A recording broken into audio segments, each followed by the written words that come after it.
Hello student, आज की class में हम स्टार्ट करने जा रहे हैं फाइल हैंडलिंग का पार्ट 2, जिसमें कि हम स्टडी करेंगे कि फाइल्स में अगर हमें डाटा को राइट करना है तो वो हम कैसे कर सकते हैं। प्रीवियस पार्ट में हमने पढ़ा था कि फाइल को कैसे ओपन करते हैं, कैसे क्लोज करते हैं, और अगर हमें फाइल से डाटा रीड करना है तो वो कैसे करते हैं। रीडिंग के तीनों फंक्शंस और उससे रिलेटेड कई सारे प्रोग्राम्स जो हैं हमने ऑलरेडी कर लिए हैं। और आज की क्लास में हम राइटिंग से स्टार्ट करेंगे कि फाइल में अगर हमें राइटिंग परफॉर्म करनी है, कुछ डाटा राइट करना है, तो वो हम कैसे कर सकते हैं। फाइल में डाटा राइट करने के लिए हमारे पास दो फंक्शंस होते हैं, राइट फंक्शन और right line function. After read operation, let us take an example how to write data in disk files। कि disk files में अगर डाटा को राइट करना है तो कैसे करेंगे। पाइथन में हमारे पास उसके लिए दो फंक्शन है, first one is the right function and second one is the right line function. Right function जो होता है उसे कॉल करने का सिंटैक्स और राइट लाइन को कॉल करने का सिंटैक्स सेम होता है, लेकिन जो हम आर्ग्यूमेंट प्रोवाइड करते हैं वो दोनों केसेस में अलग अलग होता है।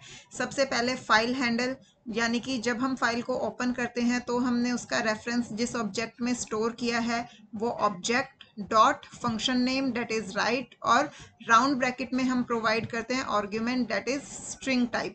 जो राइट फंक्शन के अंदर हम जो आर्ग्यूमेंट देते हैं वो स्ट्रिंग टाइप का होता है, और राइट लाइन फंक्शन के अंदर हम जो आर्ग्यूमेंट प्रोवाइड करते हैं वो आर्ग्यूमेंट हमारा लिस्ट टाइप का होता है। बाकी सिंटैक्स सेम है कि सबसे पहले ऑब्जेक्ट जिसमें आपने फाइल का रेफरेंस स्टोर किया है, उसके बाद डॉट लगा के फंक्शन का नाम डेट इज राइट लाइंस, और राउंड ब्रैकेट में एज अ आर्ग्यूमेंट हम वो लिस्ट प्रोवाइड करेंगे जिसे हमें अपनी फाइल में राइट करना है। उस लिस्ट का जो कंटेंट होगा वो सारा कंटेंट स्ट्रिंग टाइप का होगा, यानी कि लिस्ट के जितने भी एलिमेंट्स हैं वो सारे के सारे एलिमेंट्स जो हैं स्ट्रिंग टाइप के होंगे। अब जैसे हमारे पास रीड और रीड लाइन्स फंक्शन थे, सेम वैसे ही राइट और राइट लाइन फंक्शंस होते हैं। राइट फंक्शन जो है वो क्या करता है, write string str1 to file referenced by file handle. कि ये जो आर्ग्यूमेंट में हमने स्ट्रिंग प्रोवाइड की है, इस स्ट्रिंग को उस फाइल में राइट कर देगा जिसे हमारा फाइल हैंडल पॉइंट कर रहा है। और राइट लाइन क्या करेगा, write all the strings in list L as lines to file reference by file handle. कि ये जो फाइल हैंडल यहाँ पे हमने प्रोवाइड किया है, तो इसमें जिस भी फाइल का रेफरेंस है उसके अंदर वो सारी लाइंस राइट कर देगा जो कि हमारी लिस्ट में है। जब हम रीड करते थे तब भी हमने पढ़ा था कि वहां पे हमारे पास फंक्शन होता था रीड लाइंस। यहाँ रीड लाइंस फंक्शन जो होता था ये क्या करता था कि फाइल में जितनी भी लाइंस हैं उन सबको रीड करके किस में स्टोर करवाता था, लिस्ट में स्टोर करवाता था। इस लिस्ट के अंदर जो है एलिमेंट्स कितने होते थे, जितनी हमारी फाइल के अंदर लाइंस होती थी, तो हर लाइन जो है इस लिस्ट का एक एलिमेंट बन जाती थी। सेम उसी तरीके से यहाँ हम जो ये लिस्ट प्रोवाइड कर रहे हैं, इस लिस्ट के जितने भी एलिमेंट है वो हमारी फाइल में अलग अलग लाइंस बन जाएंगे। फर्स्ट एलिमेंट हमारी फाइल की फर्स्ट लाइन होगा, सेकंड एलिमेंट हमारी फाइल की सेकंड लाइन होगा। अब हम इसके एग्जाम्पल की हेल्प से समझेंगे कि ये कैसे वर्क करता है। सबसे पहले राइट फंक्शन, कि राइट फंक्शन जो है वो कैसे वर्क करेगा। ऑब्वियसली जब हमें फाइल में राइट ऑपरेशन परफॉर्म करना है तो हम फाइल को किस मोड में ओपन करेंगे, W मोड के साथ, क्योंकि टेक्स्ट फाइल्स में जब हमें फाइल में राइट ऑपरेशन परफॉर्म करना होता है तो उसके लिए हमारे पास मोड होता है W, और अगर बाइनरी फाइल होती है तो वहाँ हमारे पास मोड होता है WB। इसके साथ साथ फाइल में राइटिंग के लिए आप अपेंड मोड भी यूज कर सकते हो। इसके साथ साथ आप R+, W+, A+, ये तीनों मोड्स भी जो है यहाँ पे यूज कर सकते हो, क्योंकि हर मोड के साथ आप राइटिंग एक्शन परफॉर्म कर सकते हैं। इसीलिए अगर आपको फाइल में जो राइट करना है उसकी रिक्वायरमेंट के अकॉर्डिंग ही यहाँ पे मोड यूज करना है। फर्स्ट एग्जाम्पल देखिए, यहाँ पे हमारे पास कोई फाइल है student.txt, और अगर नहीं है तो ये फाइल student.txt जो है वो क्रिएट हो जाएगी। हमने अभी यहाँ पर student.txt क्रिएट नहीं कर रखी है, हमने डायरेक्टली यहाँ पर जो है ये नेम मेंशन किया है student.txt, और हम उसे किस मोड में ओपन कर रहे हैं, राइट मोड में, और इसका रेफरेंस हम किसके अंदर स्टोर कर रहे हैं, ऑब्जेक्ट माई फाइल के अंदर। अब जब हमने ओपन फंक्शन को कॉल किया वो भी राइट मोड में, तो अगर ये student.txt एग्जिस्ट नहीं करती तो हमें कोई एरर नहीं मिलेगा। क्या होगा, एक नई फाइल student.txt जो है क्रिएट हो जाएगी, ब्लैंक फाइल। अब आगे देखिए, हमें इस फाइल में डाटा राइट करवाना था, तो हमने इसके लिए फॉर लूप यूज कर लिया कि हमें अपने फाइल में जो है 3 लाइन्स इनपुट करवानी है, तो हमने एक फॉर लूप लगाया जो कि 3 टाइम्स आइट्रेट करेगा for I in range 3। Range 3 का क्या मतलब है कि ये लूप जो है वो कितनी बार चलेगा, 3 बार चलेगा। सबसे पहले हमने यूजर से इनपुट लिया, एंटर नेम टू स्टोर की फाइल में जो नेम स्टोर करना है वो एंटर हो जाए, और उस नेम को हमने किसके अंदर स्टोर किया, नेम वेरिएबल के अंदर। अब इसके बाद इस वेरिएबल को हमने फाइल में राइट कर दिया। तो राइट फंक्शन की हेल्प से हमने नेम को राइट किया, तो यहाँ पर जो है ये स्ट्रिंग एज इट इज आपकी फाइल में राइट हो जाएगी। लेकिन अगर हमें नेक्स्ट डाटा जो एंटर करना है वो न्यू लाइन में एंटर करना है, तो हमें फाइल में new line new line character भी जो है एंटर करना पड़ेगा। इसीलिए हमने नेक्स्ट स्टेटमेंट प्रोवाइड की माई फाइल डॉट राइट, और इस बार हमने एज आर्ग्यूमेंट क्या प्रोवाइड किया है, स्लैशन, यानी कि जो नेम यूजर से इनपुट लिया है वो टाइप हो जाए और उसके बाद एंटर की प्रेस हो जाए। उसके बाद जो है लूप दोबारा से आइट्रेट करेगा, फिर सेकंड नेम एंटर होगा, वो फाइल में राइट हो जाएगा, फिर से न्यू लाइन कैरेक्टर ऐड हो जाएगा, फिर दोबारा से लूप आइट्रेट करेगा, फिर से नेम एंटर होगा, राइट होगा फाइल में और न्यू लाइन कैरेक्टर ऐड हो जाएगा। 3 बार लूप आइट्रेट होगा, 3 नेम जो है आप एंटर करवा पाओगे और वो तीनों नेम्स आपकी फाइल में राइट हो जाएंगे, that too in different different lines. जब लूप से बाहर आएंगे तो हमारा काम जो है वो हो चुका है, इसलिए हम क्या करेंगे, फाइल को क्लोज कर देंगे। हमारी फाइल का रेफरेंस माई फाइल ऑब्जेक्ट में था, इसलिए उसी की हेल्प से हम उसे क्लोज करेंगे, माई फाइल डॉट क्लोज। जब हम क्लोज फंक्शन को कॉल करेंगे तो हमारे सारे ऑपरेशंस जो हैं वो सक्सेसफुली परफॉर्म्ड हो जाएंगे। तो इसके बाद आप चाहें तो ये प्रिंट स्टेटमेंट प्रोवाइड कर सकते हैं, डाटा इज सेव्ड सक्सेसफुली।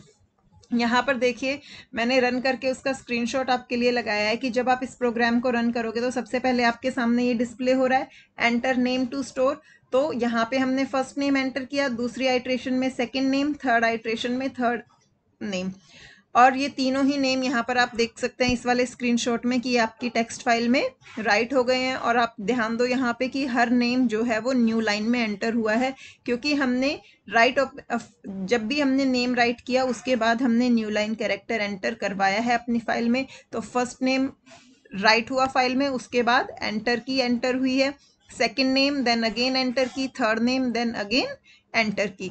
तो हर नेम जो है वो न्यू लाइन में आया है यहाँ पे। इसके बाद क्योंकि हमने यहाँ प्रिंट स्टेटमेंट दी थी that data is saved successfully, तो यहाँ पे ये प्रिंट आ रहा है डाटा इज सेव्ड सक्सेसफुली। अब देखते हैं नेक्स्ट एग्जाम्पल। अगेन हमने डब्ल्यू मोड का ही यूज करके किया है, लेकिन इस बार देखिए हम सेम प्रोग्राम को रीरन करेंगे। ये वाला जो प्रोग्राम है आपका as it is same code हम दोबारा से एग्जीक्यूट कर रहे हैं।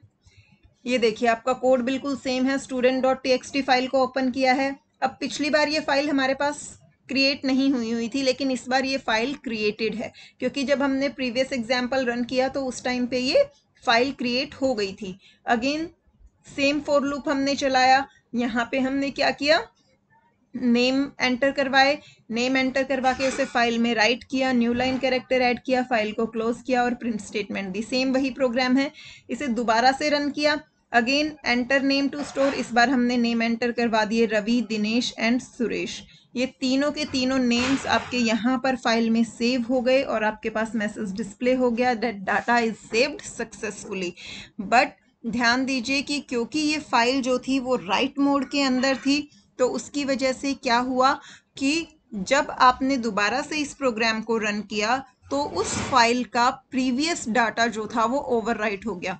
यहाँ प्रीवियस एग्जाम्पल में जो ये 3 नेम्स हमने एंटर करवाए थे ये हमारी फाइल से ट्रंकेट हो गए और उसकी जगह new data that is this Ravi, Dinesh and Suresh, ये वाला डाटा जो है हमारी फाइल में सेव हो गया। लेकिन अगर हम ये चाहते हैं कि हमारी फाइल का डाटा ओवरराइट ना हो, पहले वाला ट्रंकेट होके उसकी जगह नए वाला डाटा ना आए, बल्कि पहले वाले के बाद में ही हमारा डाटा स्टोर हो जाए, तो उसके लिए हमारे पास क्या मेथड होता है कि हम फाइल को अपेंड मोड में ओपन करें। जब हम फाइल को अपेंड मोड में ओपन करते हैं तो उससे क्या होता है कि हमारी फाइल का डाटा ओवरराइट नहीं होता, नया कंटेंट जो है प्रीवियस कंटेंट के आगे ही ऐड हो जाता है। You can observe that while writing data to file using W mode, the previous content of existing file will be overwritten and new content will be saved. If we want to add new data without overwriting the previous content, then we should write using A mode, that is append mode. तो अब next example जो हम करेंगे same previous वाला है, लेकिन सिर्फ और सिर्फ एक डिफरेंस है, यहाँ पे राइट मोड की जगह हमने क्या ले लिया, अपेंड मोड। बाकी पूरा प्रोग्राम आप ध्यान दीजिए सेम है। फाइल को ओपन किया student.txt को, फॉर लूप लगाया, रेंज 3 यानी कि 3 टाइम आइट्रेट करेगा, यूजर से नेम इनपुट करवाया, उसे फाइल में राइट किया, न्यू लाइन करेक्टर एंटर किया और फिर 3 बार जब लूप आइट्रेट हो जाएगा उसके बाद फाइल को क्लोज कर दिया, देन मैसेज डिस्प्ले करवा दिया that data is saved successfully. जब हम इस प्रोग्राम को रन करेंगे तो अगेन आपकी एग्जीक्यूशन स्क्रीन सेम इस टाइप की होगी, that enter a name to store. आपने नेम एंटर करवा दिए, सेकंड आइट्रेशन में फिर से नेम एंटर करवाया, थर्ड आइट्रेशन में फिर से नेम एंटर करवाया, बाद में आपका मैसेज डिस्प्ले हो गया डाटा सेव्ड सक्सेसफुली। बट इस बार जब आप student.txt फाइल को खोल कर देखेंगे तो यहाँ पर आप देखिए ये जो प्रीवियस डाटा आपका था रवि, दिनेश एंड सुरेश, वो भी आपकी फाइल में प्रेजेंट है, वो ओवरराइट नहीं हुआ। उसी डाटा के बाद आपका नया डाटा जो है वो ऐड ऑन हुआ है, that is Aamir, Shahrukh and Salman. जो 3 नेम आपने इस प्रोग्राम के थ्रू एंटर करवाए थे वो तीनों नेम आपके फाइल में अपेंड हो गए हैं। न्यू कंटेंट आपके प्रीवियस कंटेंट के बाद ऐड हो गया है, प्रीवियस कंटेंट ओवरराइट नहीं हुआ है। तो ये था कि राइट मोड और अपेंड मोड में क्या डिफरेंस है।